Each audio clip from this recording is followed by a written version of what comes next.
Here's an important message for all those straight people. Straight people are getting too comfortable. I said what I said. Some things are not yours to talk about, joke about, or say. And you should go back to being deathly afraid of offending people. Sorry, not afraid of offending people.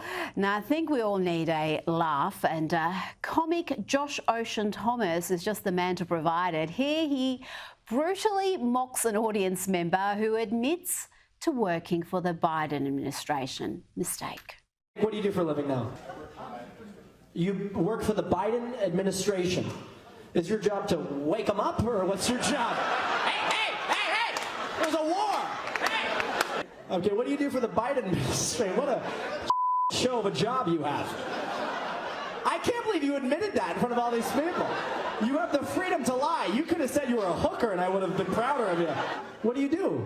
I travel to southern states.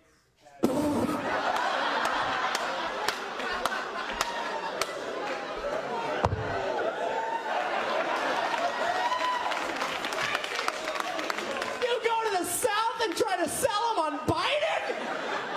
You're fucking retarded. What the are you talking about?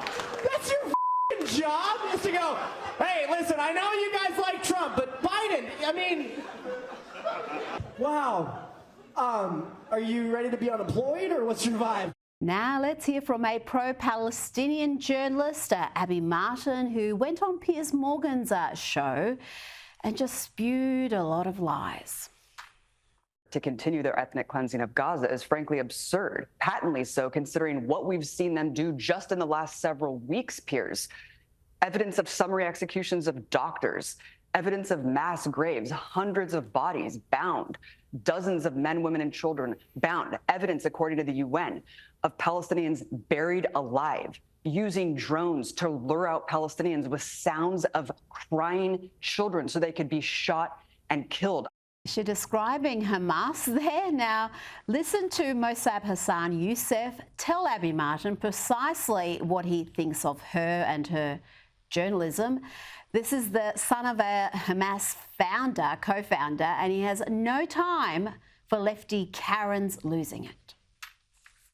How can you be a journalist and you call this a genocide, ethnic cleansing? And she just keep repeating ethnic cleansing, genocide, colonialism, etc.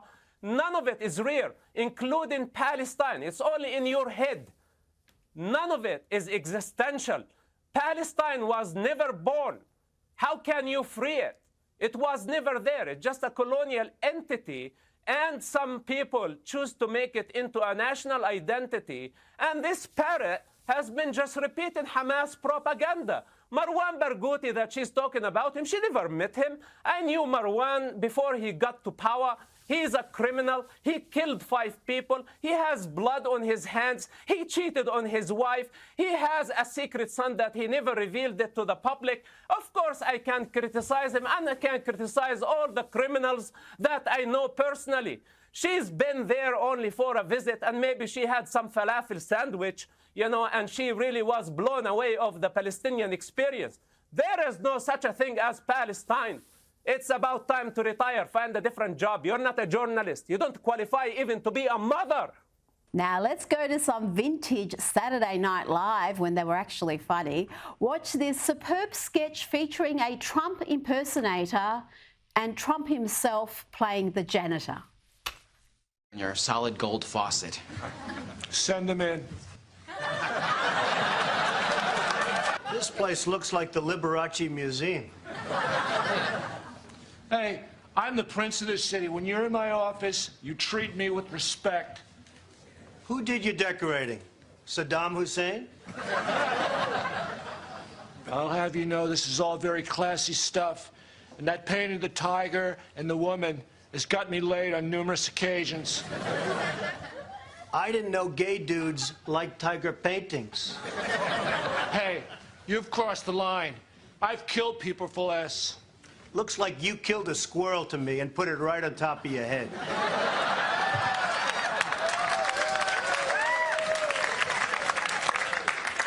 You're one to talk. Your hair looks exactly like mine. Yeah, except my hair's supposed to look like this. I'm a janitor.